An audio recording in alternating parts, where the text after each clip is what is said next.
မင်းဘဝမတိုးတက်တာကံမကောင်းလို့မဟုတ်ဘူးမင်းနေတိုင်းကို့အနာဂတ်ကိုရောင်းစားနေလို့ပဲမနှက်အိယာထိုင်ဖုံးကိုပဲပထမဆုံးယူတယ်မလှုပ်တဲ့နာတွေကိုလှုပ်တဲ့နာထက်ပူကြလှုပ်တယ်တစ်နေ့နည်းနည်းလေးပဲဆိုပြီးအချိန်တွေဖြုံးနေတာကိုမသိလိုက်ဘူးဒါပေမဲ့တစ်နေ့ကြာလာတဲ့အခါ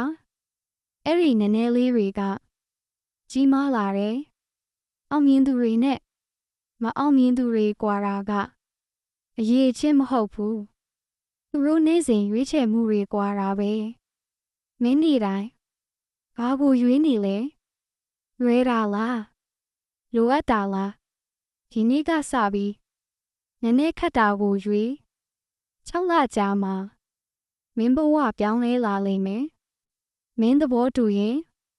comment မှာပြောင်းမယ်လို့ရေး